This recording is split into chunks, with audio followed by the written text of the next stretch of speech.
तथागत भगवान गौतम बुद्ध, त्यांचा धम्म व सावक संघ या तीन रत्नाला अभिवादन. बोधिसत्व विश्वरत्न डॉक्टर बाबासाहेब आंबेडकर यांच्या धम्मक्रांतीला पंचांग प्रणाम.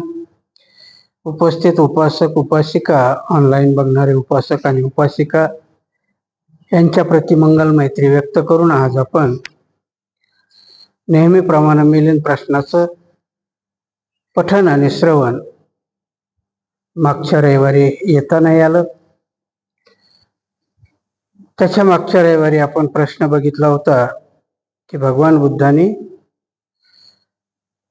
जो बौद्ध मार्ग तो शोधून काढलेला आहे, त्याची निर्मिती नाही.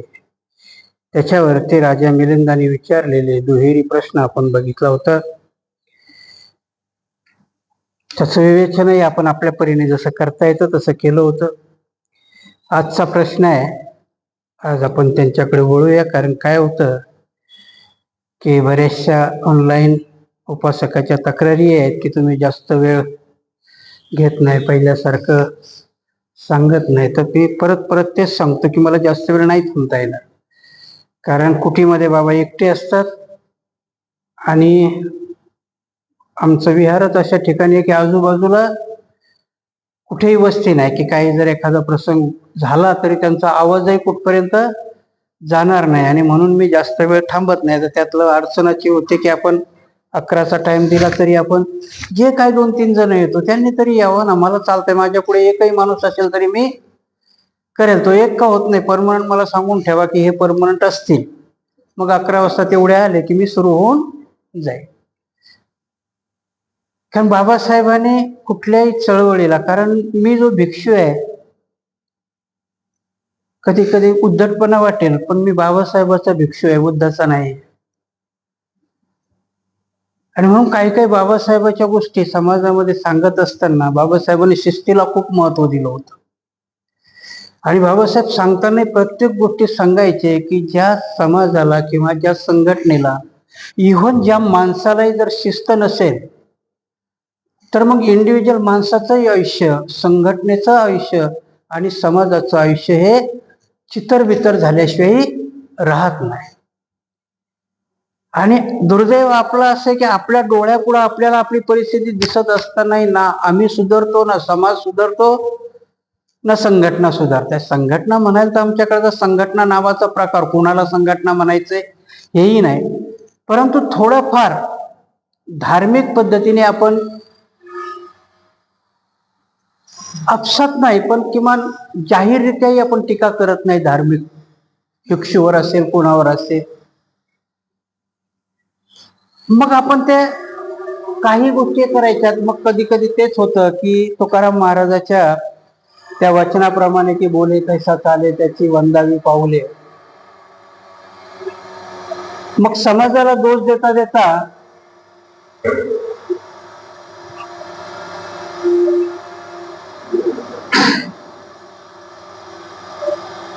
जे पुरोहित आहेत, भिक्षू आहेत, ते तरी व्यवस्थित आहेत का? मग कधीतरी मलाही प्रश्न विचारता येतो की तुम्ही जर आग्रह तसा धरत असाल तर तुम्ही तरी वेळेवर येता का? तुम्ही तरी पाळता का? आणि म्हणून मी परफेक्ट जरी नसलो पण बऱ्याचशा गोष्टी मी अगोदर सांगून करतो. मी पहिलंच सांगितलं की मी 3 वर्षाचा भिक्षू आहे. माझी कुठलीही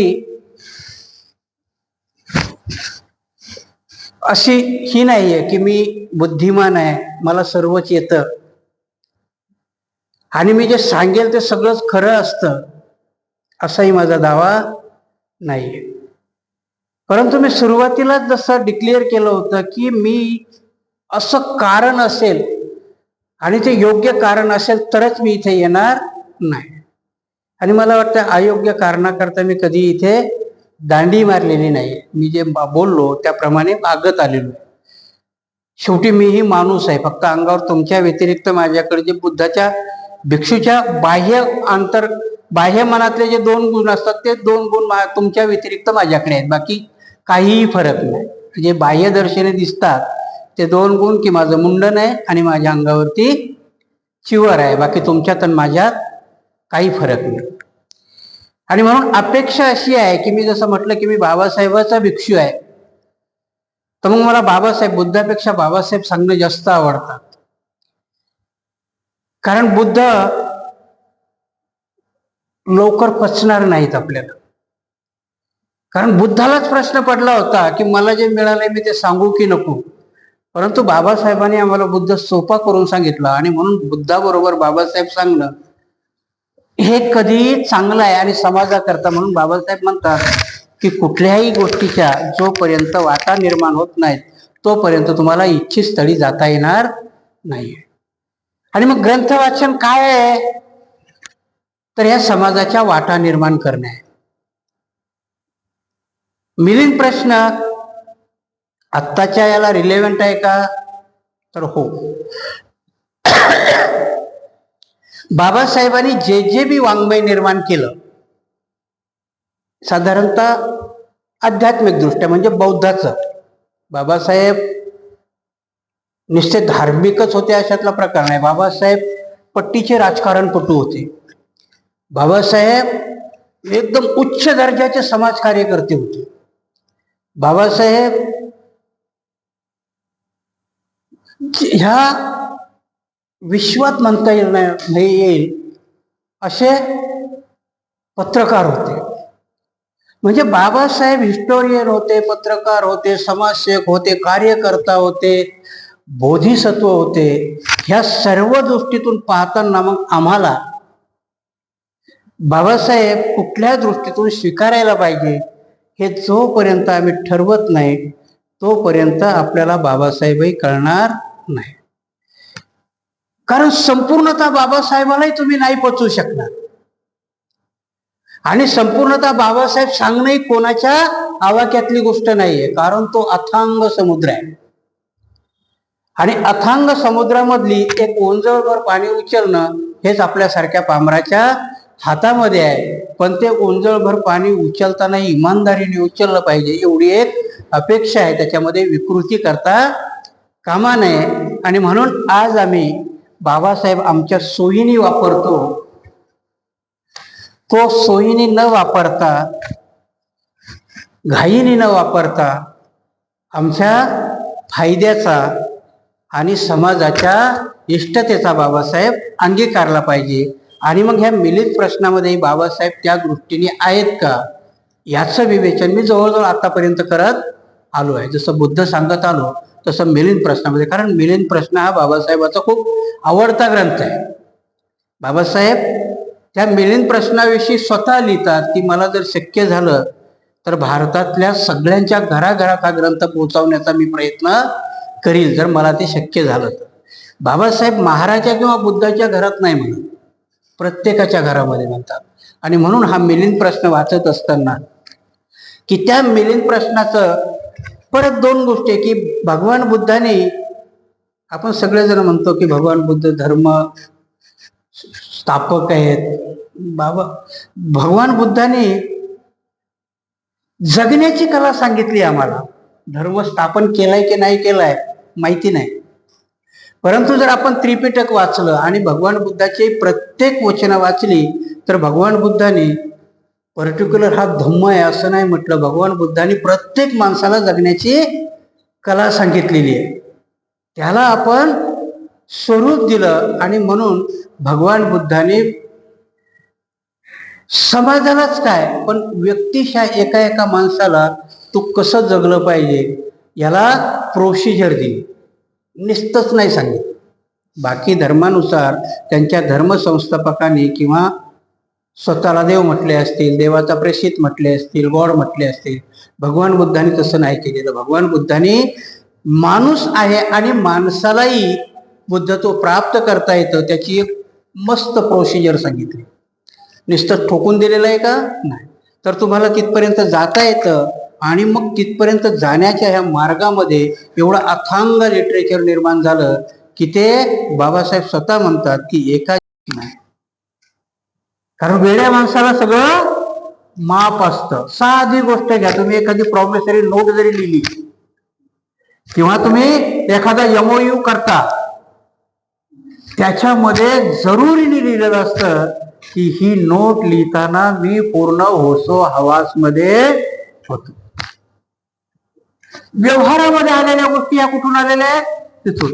म्हणून की तुम्ही जर होसो हवास मध्ये नसाल आणि बिना होसो हवास मध्ये केलेली कृती ही दंडनीय नसते.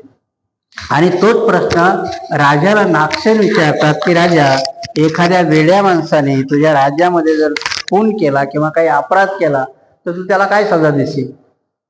राजा म्हणतो, वेड्याला काय सजा द्यायची?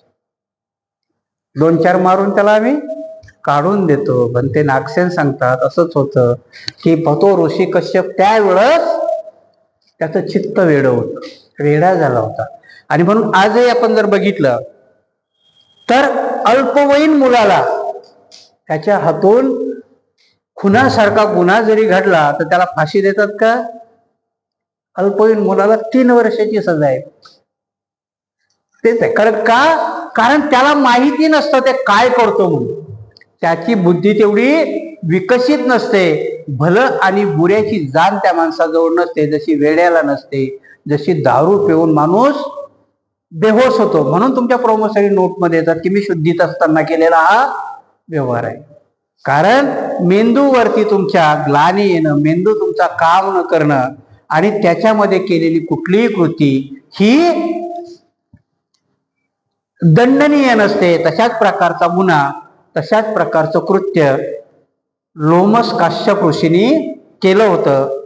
तर ते कशा करता, तर त्यांचं सगळं चित्त त्या एका सुंदर मुलीवरतीही गेलं होतं. महाराज, ज्यांचा मेंदू ताळ्यावर नाही असा वेळा माणूस कधी कधी जळत असलेला अग्नी सुद्धा हातात पकडतो, किडलेला साप सुद्धा पकडतो, मदोन्मुख हत्तीच्या सुद्धा पुढे जातो, अथांग समुद्रात सुद्धा उडी टाकतो, विहिरीत उडी काढतो, काटेरी जागेतही जातो, पहाडाच्या उंच कड्याहून देखील उडी मारतो, घाण खातो, रस्त्याने नग्न अवस्थेत फिरतो, याशिवाय अशाच अनेक लीला करतो. महाराज, याप्रमाणेच बोधिसत्व कश्यपाचे चंद्रावती नामक राजकुमारीला पाहून तिच्यावर प्रेम जडले आणि मनाचा तोल न सांभाळता आल्यामुळे स्वतःलाच विसरून गेले.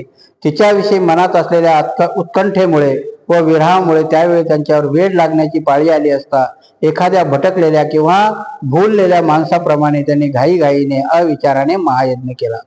महाराज, राजदंड विधानामुळे वेड्या माणसाचे अपराध तेवढेच दंडनीय मानले जात नाहीत, तसेच परलौकिक बाबतीतही समजले जाते.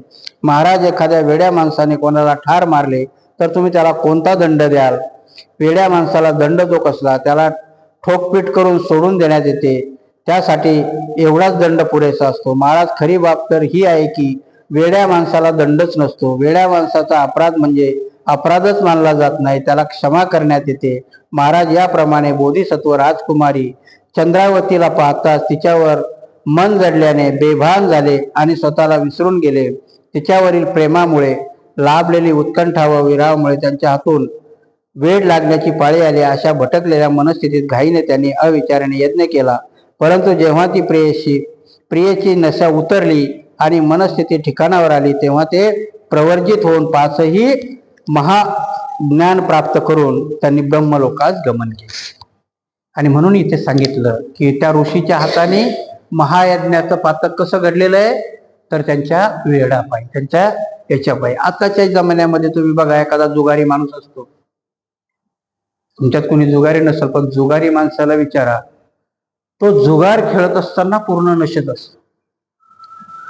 त्यावेळेस त्याच्यात पुढे एकच चित्त असतं की मला काहीतरी जिंकायचंय. पण जेव्हा तो सर्वस्व हारतो आणि जवळ काहीही राहत नाही तेव्हा मात्र तो एकदम सफेद पडतो आणि त्याला मागची गोष्ट आठवते की आपण काय काय हरलोय. तसंच हे ऋषी लोमसाचं झालेलं आहे की त्यांनी यज्ञ तर केला, परंतु तो पूर्ण यज्ञ केल्यानंतर जेव्हा त्यांचं चित्त भानावर येतं तेव्हा ते बघतात की मी हे काय करून बसतो.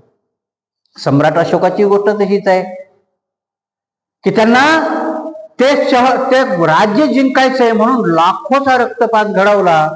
आणि जेव्हा ते राजमहालामध्ये बसतात आणि जेव्हा विचार करतात की मी एक राज्य मिळवण्याकरता हा रक्तपात घडवला, हा खरोखर आवश्यक होता का?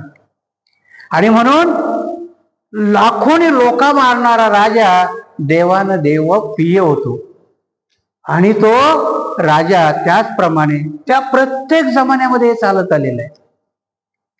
की भंते नागसेनाने सांगितलं की प्रत्येक जमान्यामध्ये हा लोमस ऋषी असेल, भगवान बुद्धाच्या काळामधला अंगुलीमाल असेल, सम्राट अशोक असतील, वेगवेगळ्या वेळेला वेगवेगळ्या ठिकाणी माणसाचं चित्त जेव्हा वेड्यागत होतं तेव्हा त्याच्या हातून ह्या कृती, अहिंसेच्या कृती घडत असतात. ही अपवादात्मक गोष्ट असते. म्हणून भगवंताने जे म्हटलं की मी प्रत्येक जन्मामध्ये, माणसाच्या जन्मामध्ये मी अहिंसेची पारमिता पाळण्याचा कसोशीने प्रयत्न केलेला आहे. त्याच प्रकाराने ते ऋषी कश्यपाच्या जन्मात असताना प्राण्याची हत्या करून त्यांनी यज्ञ केलेला आहे. या दोन्ही गोष्टी खऱ्या आहेत. आणि त्या कशा खऱ्या आहेत तर ते भंते नागसेनाने अशा पद्धतीने त्यांना समजून दिलेलं आहे. अशाच पद्धतीचे प्रश्न आजही रिलेव्हंट आहेत की आजही केवढाही मोठा माणूस असला तर विवेक हरवतो. आणि विवेक हरवण्याची कितीतरी उदाहरणं आपल्या पुढे आजही जशाला तशी आहेत. त्यावेळेचा भीषण प्राण्याची खून करणं असेल, प्राण्याची हत्या करणं असेल, आजच्या जमान्यामध्ये माणसाच्या हत्या केल्या जातात एका अविवेकी कारणाकरता. आणि म्हणून राजा मिलिंदाने विचारलेले प्रश्न किती रिलेव्हंट होते, येणाऱ्या काळामध्ये कसे उपयोगी होते, की आजही जाफरी इप्स्टीन सारखा माणूस, यज्ञच आहे ना त्याच्यामध्ये कोवळ्या कोवळ्या पोरी दिलेल्या, आणि त्या यज्ञामध्ये त्यावेळेचा एकच लोमस कश्यप असतील, पण आता हजारो कश्यप आहे की जे कोवळ्या मुलींचे भक्ष्य करताय. आजही त्या पद्धतीने जगामध्ये राजा मिलिंदाचा आणि भंते नागसेनाचा संवाद उपयोगी पडतो. आपल्या डोक्यामध्ये तशा प्रकारचे प्रकाश पडले पाहिजे. आणि आपण त्या वाईट कृतीकडे का प्रश्न विचारला असेल असा की भविष्यामध्ये, म्हणून आजही म्हणतात ना की आपण, मी जसं सांगितलं की प्रत्येक माणसामध्ये, माणसाच्या एका कोपऱ्यामध्ये वाईट लपलेलं असतं, वाईट त्याच्यामध्ये असतं. परंतु त्या वाईटाला वाईट करण्याकरता परिस्थिती अनुकूल नसते. त्या बेटावर जाण्याची पात्रता आपल्यात आहे का? त्याच्या प्रायव्हेट जेटमध्ये बसण्याची पात्रता तुमच्यात आहे का? त्या पुरीमध्ये होती. 18 वेळेस त्या इफ्तीनला भेटलाय. परंतु आजही हे रिलेव्हंट प्रश्न. आणि म्हणून म्हणतात ना की जग, भगवान बुद्धाला हा धम्म सांगण्याची वेळ का आली होती तर त्यावेळेस स्वैराचार अति झाला होता. यज्ञामध्ये बळी देण्याची संख्या अति झाली होती आणि म्हणून ते विचलित होते. दुःख भयानक वाढलं होतं. आजच्या जमान्यामध्ये ही दुःख वाढलेली आहे. आजच्या जमान्यामध्ये नागसेनाची आणि बुद्धाची गरज आहे. परंतु मला नाही वाटत की भंते नागसेन आणि बुद्ध आता येतील. त्यांनी पेरून ठेवलेलं हे लिटरेचर, भगवान बुद्धांनी सांगितलेला धम्म, हाच आजच्या जगाला तारू शकतो. आणि म्हणून भगवान बुद्धाचं प्रत्येक वाक्य, प्रत्येक वाणी ही आज उपयोगी पडते. आणि जर बुद्धाच्या याच्यानुसार चाललं, बुद्धाच्या आचरणानुसार जर तुम्ही आचरण करायला गेलात तर कुठेही वाईट परिस्थिती निर्माण होणार नाही. परंतु आचरणात बुद्ध येत नाही. आणि म्हणून आज जगामध्ये आज अराजक होत आहे. जगाच्या कानाकोपऱ्यामध्ये बुद्ध नाही येत म्हणून युद्ध सुरू आहे, बुद्ध नाही येत म्हणून अराजक सुरू आहे.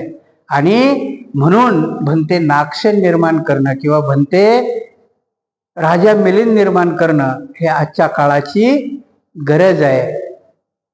ह्यानुसार आपण बाबासाहेबांनी जो दिलेला धम्म आहे आपण तो आत्मसात कराल. ह्या प्रश्नानुसार आम्ही वागण्याचा प्रयत्न करू. कारण कुठलेही भगवान बुद्धांनी ज्या कथा सांगितल्यात जातकं सांगितलीत.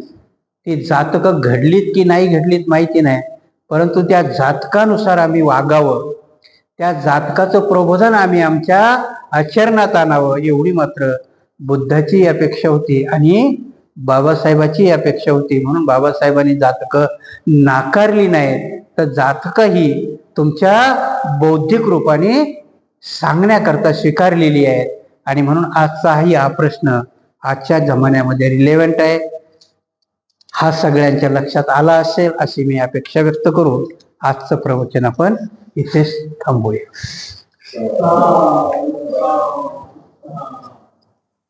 तिच्या समोरून जाते आणि हे तिच्यावर अनुरूक्त होतात, तिच्या सौंदर्यावरती हे भाळतात. आणि त्या सौंदर्यावर भाळल्यानंतर त्या वेळेच्या याच्यामध्ये की कुठलीही गोष्ट तुम्हाला जर प्राप्त करायची असेल तर ते प्राप्त करण्याकरता यज्ञ केल्या जायचे. मग आताही जर तुम्ही बघितलं, तुम्ही क्रांती आणि प्रतिक्रांती आठवते का थोडस? विश्वामित्राने यज्ञ केला होता. कशा करता यज्ञ केला होता? त्याला ब्राह्मण्य मिळवायचं आणि त्या यज्ञामध्ये त्याला त्याचा काय म्हणतात तपभ्रष्ट करण्याकरता इंद्रदेवानी मेनकेची व्यवस्था केली. तापस कश्यप आणि विश्वामित्र कुठे कुठे ते होता आणि तो त्या याच्यावरती आपलं उद्दिष्ट बाजूला ठेवून विश्वामित्र त्या मेनकेवरती भाळतो, तपश्चर्या सोडून देतो आणि कितीतरी जन्म तो तिच्या नादी लागेल. तसंच आहे ते भगवान बुद्ध सांगतात, भंते नागसेन सांगतात की कश्यप हे लोमस कश्यप हे त्या सौंदर्यावर भाळले होते आणि मनामध्ये विकार निर्माण झाला होता. विकार एवढा निर्माण झाला होता की त्यांना त्यांच्या कुठल्याही गोष्टीचं भान राहिलं नव्हतं. आणि म्हणून त्यावेळेच्या मान्यतेनुसार तिला आत्मसात करण्याकरता किंवा तिला साध्य करण्याकरता त्या ऋषींनी यज्ञ केला आणि त्या यज्ञामध्ये असंख्य बळी दिले. कशामुळे दिले? तर त्यांनी त्यांच्या त्या विकारामुळे दिले. कारण त्यांच्या त्या मग माणसाच्या मनामध्ये उत्पन्न झालेला विकार इथे भंते नागसेनाने दिलेल्या उत्तराने राजा मिलिंदाचं समाधान होत नाही. राजा मिलिंद परत सांगतो, बघा वादविवाद किती गहन आहे हे सांगतात की त्याच्यात विकार निर्माण झाला होता, अशक्त झाले होते म्हणून केलं. परंतु इथे भंते नागसेनाला राजा मिलिंद सांगतो की भंते 8 प्रकारचे लोक हिंसा करीत असतात. ते 8 प्रकार असतील. रागीट मनुष्य रागाने बेमान झाल्यामुळे, द्वेषी मनुष्य आपल्या मत्सरी स्वभावामुळे, मूर्ख मनुष्य आपल्या मोहाग्नीमुळे, अहंकारी आपल्या अहंकाराच्या उलट्यामुळे, लोभी मनुष्य लोभामुळे, निर्धन मनुष्य आपली उपजीविका चालवण्यासाठी, मूर्ख मनुष्य केवळ करमणूक म्हणून आणि राजे लोक दंड देण्यासाठी जीव हिंसा करतात. भंते हेच 8 प्रकारचे लोक जीव हिंसा करतात. परंतु भंते नागसेन बोधिसत्वाने या कारणा वाचून स्वाभाविकपणे जीव हिंसा केली नसेल. हे 8 प्रकारचे लोक समजा. आताही जर आपण आजच्या जमान्यामध्ये घेतलं तर हिंसा, चोरी, डकेती याला करायला ही 8 लोकच कारणीभूत आहे. माणूस विकारयुक्त कधी होतो? जर त्याच्या मनावरती संस्कार झाले नाही. आता तुम्ही सगळे जर आजच्या घडीमध्ये एक प्रकरण तुम्ही खूप गाजत असेल, जाफ्री इप्स्टेन नावाच्या माणसाची फाईल सगळ्याच्या लक्षात येतात ते. आणि त्याच्यामध्ये अडकलेली माणसं कोण आहेत? खूप उच्च दर्जाची माणसं आहेत. बिल गेट्स असेल, आता तो इंग्लंडच्या राजघराण्यातला राजपुत्र आणि त्याला जलात टाकलाय. तसं आहे. काय आहे? तो मनाचा विकार आहे. आताचा जो राजपुत्र आहे, तुम्हाला जर आठवते की नाही मग आठवत नसेल, लेडी डायना नावाची त्यांची आई, तुम्हाला जर आठवत असेल तर चार्लस नावाचा जो राजपुत्र आहे त्यांचा, त्या चार्लस राजपुत्राची पत्नी लेडी डायना ही त्यावेळेच्या इंग्लंड मधली सगळ्यात सुंदर युवती होती. त्या राजघराण्यामध्ये एक प्रथा होती की राजाच्या पुत्राबरोबर जर लग्न करायचं तर त्या मुलीला कौमार्याची परीक्षा द्यावा लागायची. आजपर्यंत परंतु त्या लेडी डायनाने ती परीक्षा देण्याचं नाकारलं. आत्ताची कथा आहे, या 25-30 वर्ष 30-40 वर्षाची कथा आहे, आपल्या याच्यात झालेली. एखाद्या वेळेस तुम्ही नसाल त्यावेळेस, पण मला चांगलं आठवतंय त्यावेळेस पेपरला गाजलेली ही कथा आहे. त्या लेडी डायनाचा तो हे आहे. म्हणजे सांगण्याचा उद्देश असा आहे की माणसाला तुमच्या काम वासना शमवण्याकरिता का होती ती आज की राजपुत्रांनी राजघराण्याने कुठल्याही बाहेर खालीपणा करू नये म्हणून जगातली सुंदर, बघा भगवान बुद्धालाही राजे सिद्धोधनाने त्यावेळेची जम्बूद्वीपातली सुंदर यशोधरा नावाची पत्नी करून दिली. काय कारण आहे? सगळ्यात मोठं कारण काय असेल तर काम वासना हे सगळ्यात मोठं माणसाच्या पतनाचं कारण आहे. आणि ह्या महाकश्यपालाही त्याच्याचमुळे झालं. आज इप्सिन फाईल मध्ये बघितलं तर खूप मोठी मोठी लोक आहेत. काय केलेलं आहे त्यांनी? 13-14 वर्षाच्या मुलींना ह्या माणसाबरोबर काम वासना शमवण्याकरता त्यांनी हे केलं. कशा करता केलेलं आहे त्यांनी? काय कमी होती या लोकांकडे? आजपर्यंत जर तुम्ही बघितलं तर जगामध्ये कुठलंही राष्ट्र असेल तर बिल गेट्स हा विंडोचा म्हणजे तुमच्या कॉम्प्युटरचा प्रणेता आहे. त्याच्याकडे पूर्ण जग किती प्रतिष्ठेने बघत होतं. बुद्धिमान माणूस आहे की नाही? परंतु ते एका कामामुळे, एका गोष्टीमुळे आता तुमचा परवाची झालेली समिटमध्ये त्याला भाषण देता नाही आलं. कारण काय होतं? राजा मिलिंदाने विचारलेल्या प्रश्नाला लोगोस ऋषीचं उत्तर असंख्य कल्पापर्यंत घडलेली गोष्ट की आजही माणूस तेवढ्याच गोष्टी करता किती पतित होतो. आता आपण बसलेल्या लोकांनी जर विचार केला तर सगळे जर त्या बिल गेट्स असेल किंवा त्या राष्ट्राचा राष्ट्रपती असेल किंवा तो राजपुत्र असेल, वेगवेगळ्या लोकांना आपण नाव ठेवतो, परंतु त्यांना ते करणं इझिली होतं कारण तिथे श्रीमंती पैशाचा खेळ होता. म्हणून प्रत्येक माणसाच्या आतमध्ये एक राक्षस दडलेला असतो. फक्त त्या राक्षसाला ती कृती करण्याकरता परिस्थिती अनुकूल होती. कारण बिल गेट्सला त्याच्याकडे अमाप संपत्ती होती त्या जाफरी इप्सिनला देण्याकरता, ती सामान्य माणसाजवळ नाही. आणि म्हणून इथे सांगतात की त्या कश्यपाला, त्या चंद्रावतीला आपलंसं करायचं होतं. ती मोहित झालेला हा ऋषी त्याच्याकरता म्हणून त्याच्यामध्ये विकार उत्पन्न झाला आणि म्हणून त्यांनी असंख्य प्राण्याच्या हत्या केल्या. इप्सिनने तेच केलं ना. यांची वासना शमवण्याकरता असंख्य अल्पवयीन मुली कितीतरी जाळल्या, मारल्या. त्या बेटावरती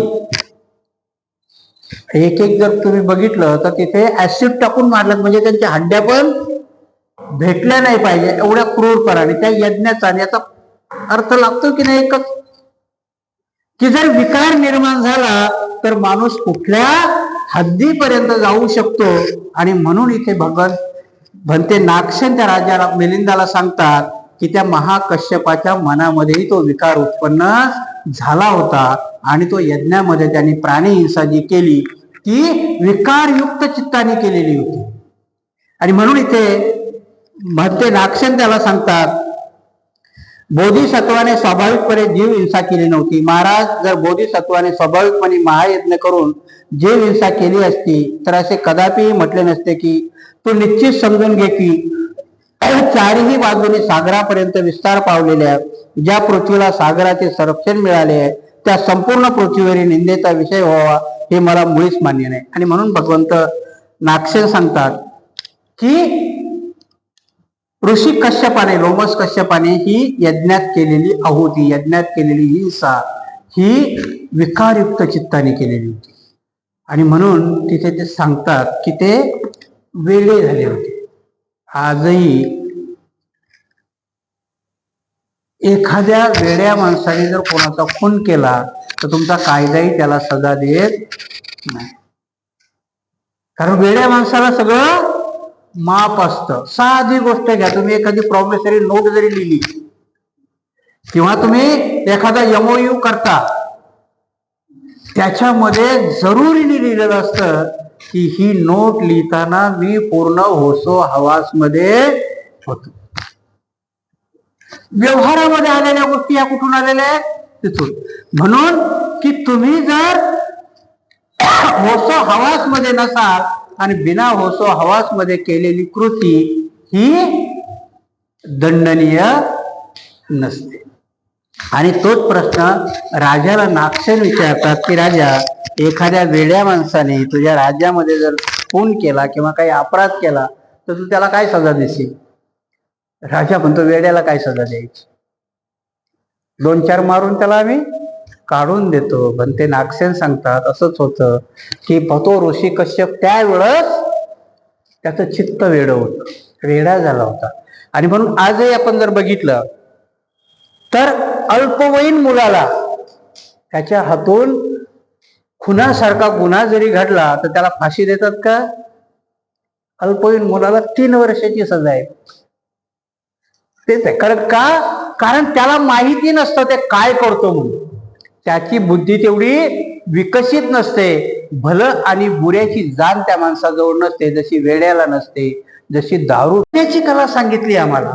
धर्म स्थापन केलाय की नाही केलाय माहिती नाही, परंतु जर आपण त्रिपिटक वाचलं आणि भगवान बुद्धाची प्रत्येक वचनं वाचली तर भगवान बुद्धाने पर्टिक्युलर हा धम्म आहे असं नाही म्हटलं. भगवान बुद्धाने प्रत्येक माणसाला जगण्याची कला सांगितलेली आहे.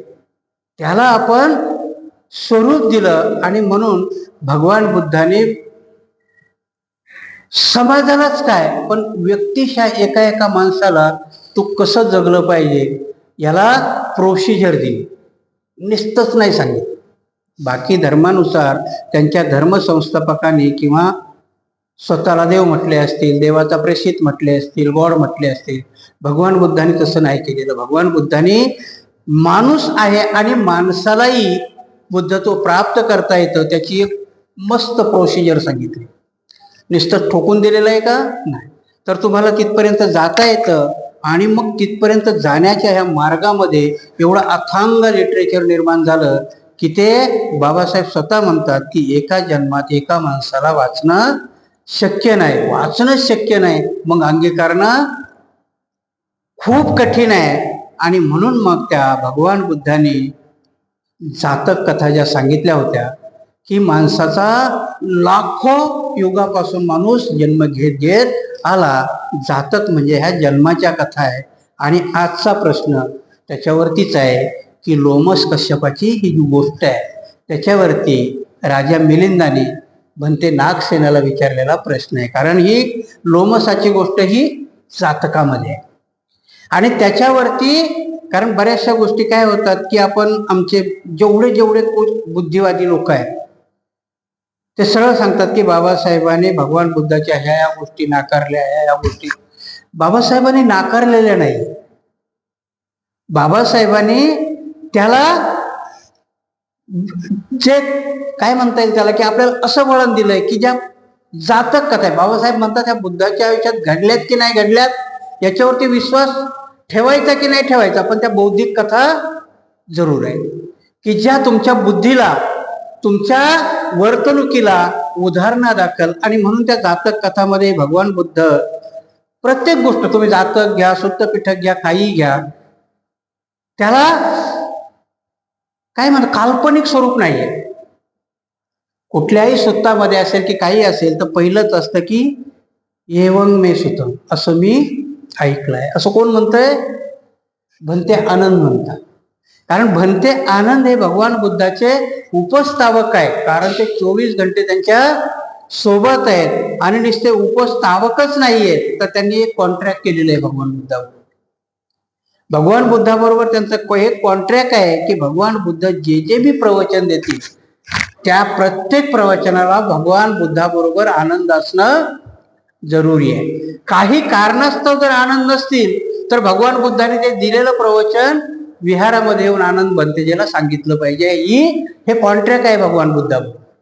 आणि म्हणून हे सगळं संकेतीमध्ये संकलन करत असताना अरहंत 500 अरहंत भिक्षूंनी त्याचं संगायन केलं गाथा म्हटली आणि आनंदाकडे सुत्त पठाणाकरता कोणाकडे बघितलेलं आहे? भंते आनंदाकडे बघितलेलं आहे. भंते आनंद म्हणतात की होय मी ऐकलेलं आहे. विनयाकरता भंते उपालीला ऐकले. म्हणून ह्या गोष्टी की भगवान बुद्धाची वचनं असतील, भगवान बुद्धाचं कुठलंही असेल, आणि म्हणून राजा मिलिंदाने विचारलेले प्रश्नही हे त्या प्रत्येक त्रिपिटकाला धरून आहे. मग तुम्ही याच्यावर विचार करा की तो राजा मिलिंद किती अभ्यासू असेल. तुम्हाला आज जर मी तुम्हाला सांगितलं की मला तुम्ही अभिधम्म पिटकावरती प्रश्न विचारा, तो अभिधम्म तुम्हाला माहिती पाहिजे की नाही, तरच प्रश्न विचारता येईल की. जर माहितीच नाही त्याच्यावर प्रश्न विचारता येईल का? हा, मला तो कळला नाही पण मला त्याची पुसटशी माहिती आहे आणि त्याच्यावरती मी प्रश्न विचारेन. याच्यावरून तुम्ही बघा की तो राजा मिलिंद भगवान बुद्धाच्या प्रत्येक वाणीवरती त्याची किती कमांड आहे आणि तो विचारतोय. आणि ह्या मेंढक प्रश्नामध्ये जाताना तर त्यांनी कबूल केलेलं आहे की नागसेनासमोर की भंते मला हे सगळं आता कळालेलं आहे. तर हे प्रश्न आपण कोणाकरता विचारतोय? येणाऱ्या पिढीकरता. कारण पुढे ह्या धम्मावरती ग्लानी येऊ नये, ह्या धम्मालाही लोकांनी लांछन देऊ नये म्हणून काही प्रश्न माझ्या मनामध्ये आहे, मला माहिती आहे, परंतु पुढे त्याच्यावरती संदिग्धता येऊ नये. आणि त्यावेळेस संदिग्धता आली तर त्यावेळेस तुमच्या एवढा बुद्धिमान माणूस असेल की नसेल माहिती नाही. आणि खरं आहे ना, आज नागसेनाच्या बुद्धिमत्तेचा माणूस मला नाही वाटत. बाबासाहेब ऍक्सेप्ट करतात आणि म्हणून बाबासाहेब इथे औरंगाबादमध्ये पूर्ण परिसराला नागसेन वनाचं नाव देतात आणि कॉलेजला मिलिंदाचं. आणि म्हणताना म्हणतात की मला अपेक्षा आहे की भंते नागसेनासारखा गुरु म्हणजे शिक्षक आणि राजा मिलिंदासारखा विद्यार्थी यावा. त्यांनी फक्त नुसती गुरुची व्याख्या केली का? नाही, त्यांनी विद्यार्थी त्याच तोडीचा सांगितला. आणि म्हणून ह्या राजा मिलिंदाने विचारलेले प्रश्न एवढे सुपेरियर आहेत की आजही ते आपल्याला लागू पडतात. आणि त्याच्यावरती खरोखर जर आपण आत्मचिंतन केलं, मनन केलं, तर प्रत्येक प्रश्नाची उत्तरं प्रत्येक गोष्टीमध्ये सापडतात. भंते नागसेन असतील, राजा मिलिंद म्हटल्यावर तर राजकारणी आहे, राज्य करतोय म्हणजे राजकारणी आहे. आणि त्या राजाने नागसेनाला विचारलेले प्रश्न अध्यात्माबरोबर असतील पण नागसेनाने दिलेली उत्तरही राजकारणी पद्धतीने आहेत. कशी आहेत ते आज आपण समजावून घेऊया. आणि पुढे आज परत मी तुम्हाला सगळ्यांना एक विनंती करेल की 11चा टाइम दिलेला आहे तर प्रत्येक जणाने 11 वाजता येण्याची कोशिश करावी. मी तुम्हाला सांगितलं ना की मला पुढे पूर्ण हॉल भरलेलाच पाहिजे अशी माझी आठ नाहीये. 2 माणसं जरी पुढे असतील तरी मी ग्रंथ वाचन करेन. भंते नागसेन, भगवान बुद्धांनी सांगितले आहे की पूर्वी लाभलेल्या अनंत अशा मनुष्य जन्मापासून मी अहिंसेचा अभ्यास केला होता. यासोबतच दुसऱ्या एका ठिकाणी त्यांनी सांगितले आहे की ज्यावेळी मी लोभस कश्यप नावाचा ऋषी होऊन विचरण करीत होतो त्यावेळी मी शेकडो प्राण्याचा वध करून वाजपेय नावाचा महायज्ञ केला होता. भंते नागसेन अनंत जन्मापासून अहिंसेचे पालन करण्याची गोष्ट खरी मानावी तर लोभस ऋषीची जन्मातील यज्ञात शेकडो प्राण्याच्या वधाची गोष्ट खोटी ठरते आणि यज्ञातील प्राणी खरा मानावा तर अहिंसेबद्दल सांगितलेले वचन खोटे ठरते. हे सुद्धा एक भयंकर पुढे आहे. तेव्हा कृपा करून आपण हे उकलून सांगा. म्हणून मी सांगितलं की आता ही लोभस कश्यपाची गोष्ट आहे, ही जातकामधली कथा आहे त्यांची. परत तुम्हाला इथे सांगतो की भंते नागसेनाला विचारलेला हा प्रश्न कळण्याकरता वरवर पाहिला तर सोपा आहे की भगवंत म्हणतात की मी अनंत जन्मापासून, कारण बुद्धत्व असंच प्राप्त होतं का? नाही, कितीतरी जन्मामध्ये त्या पारमिता पूर्ण केल्याशिवाय बुद्धत्व प्राप्त होत नाही. आणि म्हणून भगवंत सांगतात की मी लाखो असंख्य कल्पापासून जन्म घेतात आणि त्या जन्मामध्ये मी प्राण्याचेही जन्म घेतलेले आहेत, माणसाचेही जन्म घेतलेले आहेत. पण भगवंत सांगतात की माणसाच्या जन्मामध्ये मी अहिंसेचं तत्व पाळलेलं आहे. अहिंसा ही पारमिता मी तंतोतंत पाळलेली मानवाच्या जन्मामध्ये. परंतु दुसऱ्या ठिकाणी जातकामध्ये ते सांगतात की मी लोमस कश्यप नावाचा ऋषी होतो आणि त्या लोमस कश्यप नावाच्या ऋषीच्या जन्मामध्ये मी असा एक यज्ञ केला होता की त्याच्या शेकडो प्राणी कापून टाकले होते. आणि मग हा राजा मिलिंद म्हणते नागसेनाला विचारतो की हे कसं आहे, कारण दोन्ही माणसाचा जन्म आहे. लोमस कश्यपाचा जन्मही माणसाचा आहे आणि बनते भगवंत सांगतात की मी ही पारमिता असंख्य जन्मापासून करत आलो, मग यातलं कुठलं तरी खोटं असलं पाहिजे.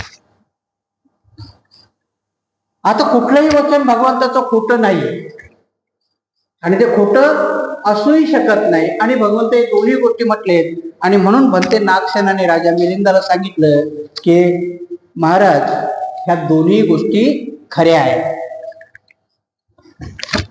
महाराज अहिंसेच्या अभ्यासाची गोष्टही सत्यच आहे आणि यज्ञातील शेकडो प्राण्याच्या केलेल्या वधाची गोष्ट सुद्धा खरीच आहे. तथापि हे लोभस तापसाच्या जन्मातील विकाराच्या आहारी जाऊन अज्ञानवश केलेले कृत्य होय, विचारपूर्वक केलेले नाही.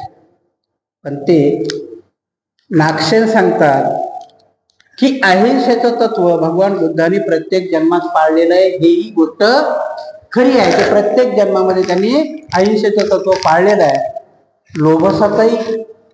लोभस कश्यप ऋषी होते तेव्हा त्यांनी यज्ञामध्ये असंख्य प्राणी मारून टाकले, हेही वाक्य खरं आहे. परंतु राजन, लोभसाने हे जे कृत्य केलेलं आहे ते कृत्य विकाराच्या आहारी जाऊन केले.